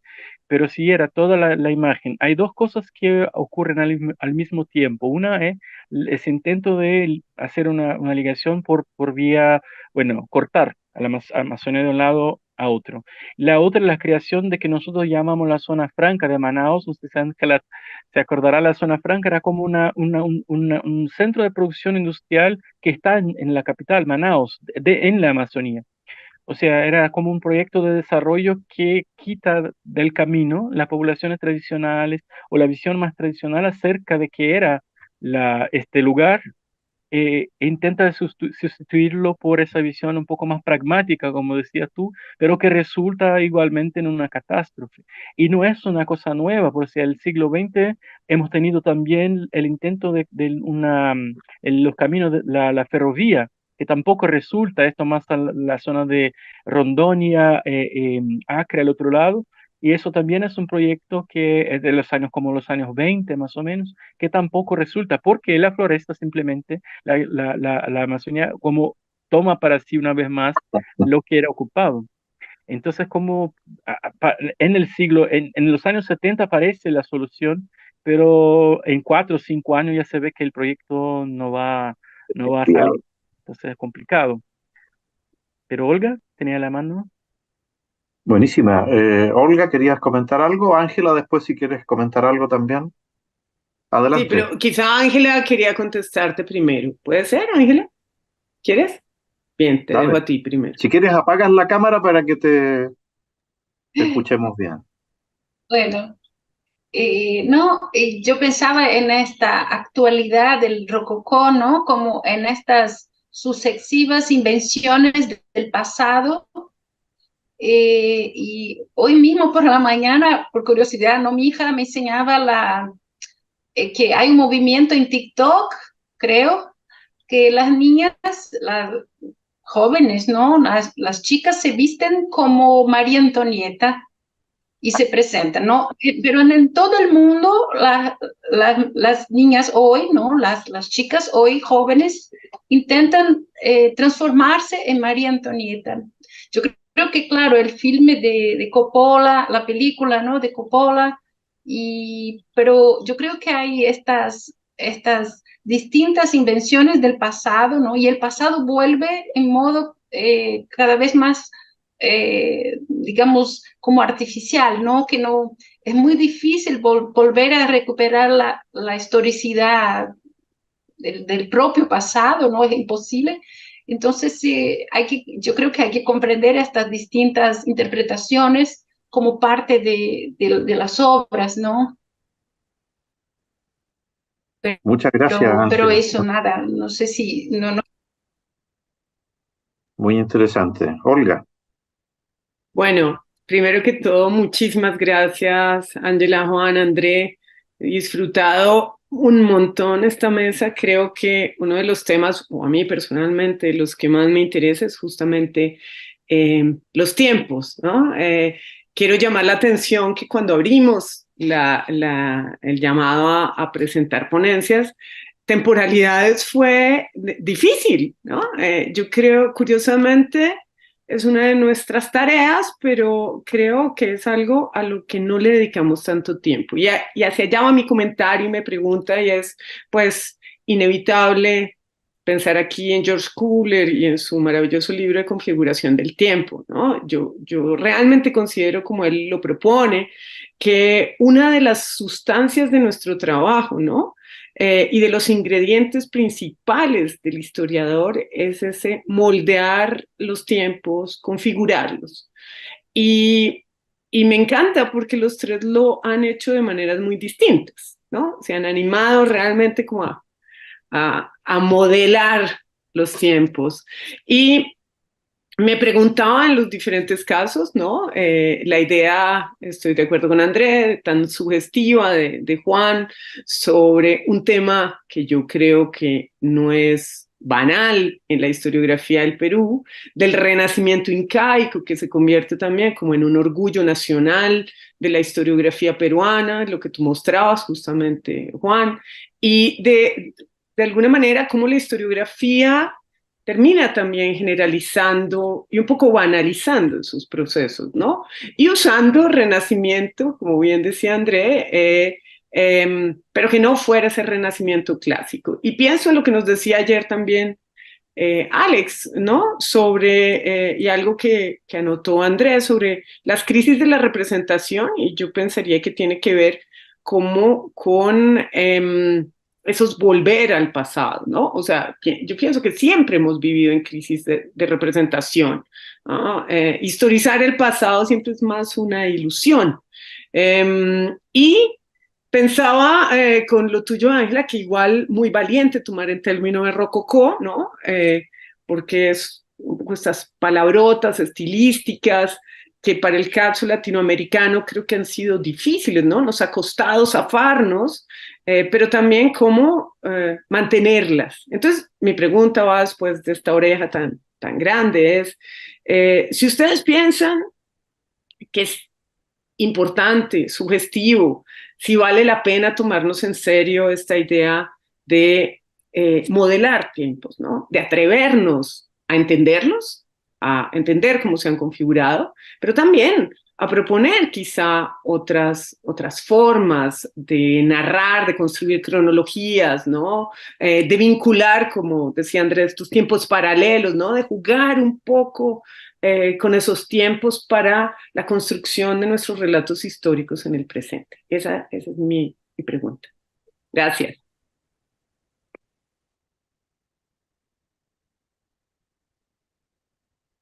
Bueno, quien quiera, ¿no? A ver, yo empiezo. O sea, sí, me parece, justo alguna vez conversando con un amigo de la universidad, te comentaba sobre todas esas inquietudes que tenía sobre cómo se han ido definiendo esta temporalidad, ¿no? A través del estudio de la pintura cusqueña. Y me preguntaba ya, pero ¿en qué cambiaría las cosas si se dejara de usar o se usara el término Renacimiento Inca? Y yo creo de que sí hay la limitación de no pensar en el tiempo es que tampoco no se toma conciencia clara de el papel que cumple el historiador o historiadora de arte dentro de su propia época. O sea, me pongo a pensar, por ejemplo, de cuando Rowe o Stasny pensaban en un nacionalismo inca o un renacimiento inca, lo pensaban bajo preocupaciones de su tiempo, en la cual dentro de las universidades había una corriente fuerte de tratar de inclinarse a una historia social del arte. Había influencia de Hauser, de Hat Nicolau, no sé pronunciar bien su nombre, el que escribió Historia del Arte y Lucha de Clases. Eh, También con cierta influencia de Panofsky. Y su intención era cómo encontrar los cimientos de la historia republicana desde la época colonial, que justificara, que explicara por qué la necesidad histórica de poder conseguir la independencia y formar el Estado republicano. No hay una historiografía tan larga, la historiografía del arte colonial peruano es de corta vida, y esos problemas surgen en esos años. Luego surgen otras inquietudes, ¿no? La influencia de Caroline Dean y el poscolonialismo, que busca enfocarse en la otredad y cómo esa otredad se resiste al avance o a la imposición cultural que trae la dominación española. Yo creo de que en estos momentos más bien se trata de comprender más otros y lo que un poco esbozaba André, ¿no? De cómo hay esas microhistorias que no son tomadas en cuenta, no se han tomado en cuenta. Por ejemplo, no se sabe mucho de la historia de los ayarmacas en la época colonial. ¿Qué fueron? ¿Qué significaron? Y ellos también tuvieron una narrativa, una historia que no encaja con cuando se trata ya de hablar de cómo los descendientes incas construyeron su linaje y su pasado, no encaja con cómo fueron los ayarmacas dentro de la sociedad colonial. Y hay muchas etnias que fueron dominados por los incas, que su rol cambió en la época colonial, pero también sufrieron la condición de dominación. Y en muchos casos, como dio el ejemplo, hasta eran los descendientes incas que reforzaban ese estado de dominación. Entonces, yo creo que hay una especie de inquietud que la cual también en nuestro tiempo contemporáneo también tratamos de entender bien sociedades que para nosotros es totalmente ajeno, ¿no? O sea, comunidades campesinas, comunidades nativas en la zona de la selva, que todavía es ajeno a nuestra propia realidad y que hasta ahora no lo comprendemos. Yo creo de que ellos tienen una historia, un pasado y que han formado parte de la gran historia del arte o la historia cultural andina y falta un poco reconstruir eso, ¿no? Yo creo que por ese lado va mi inquietud de ver la necesidad de definir o entender los tiempos, cómo se van construyendo las temporalidades desde la historiografía, ¿no? Muchas gracias, Juan. André, te veo con ganas de prender el micrófono. Deja ver, deja ver.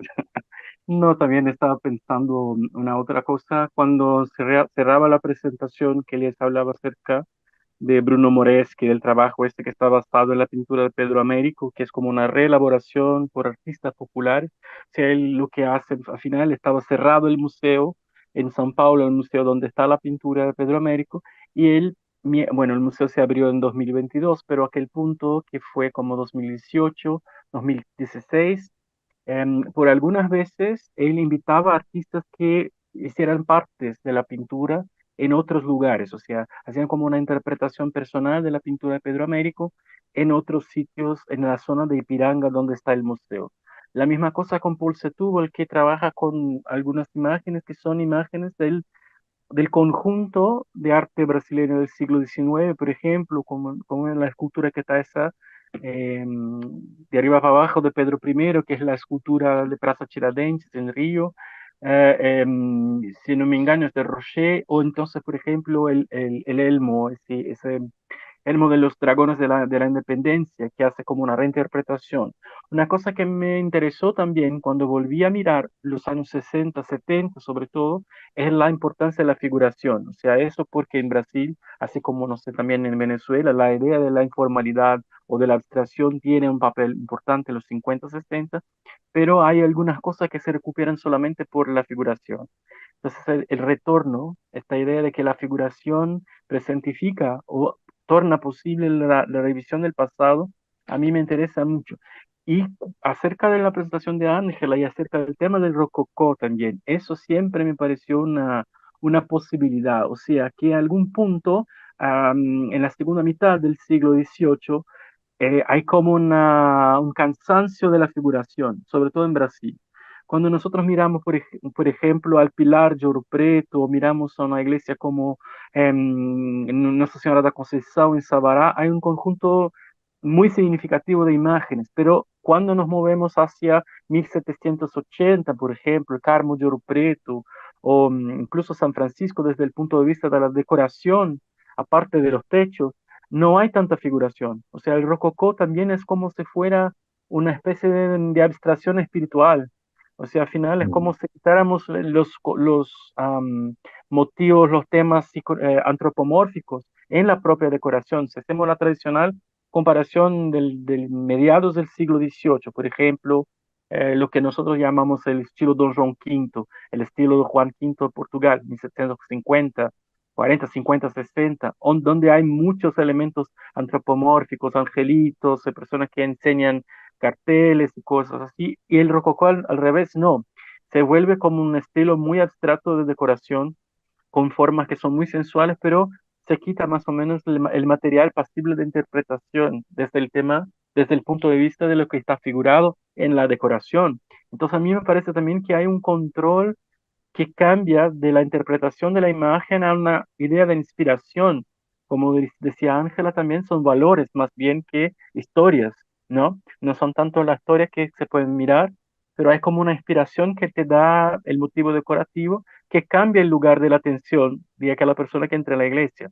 Entonces hay como una manipulación también que tiene que ver con la economía de la figuración, no sé, y yo creo que en Brasil nosotros un poco podríamos pensar así bueno, por el cambio, o sea, por la desaparición de elementos antropomórficos, por la desaparición de pinturas en el interno de las iglesias, o por lo menos por una disminución de la cantidad de información visual que se sustituye por simplemente por el motivo decorativo a la francesa, por ejemplo, ¿no?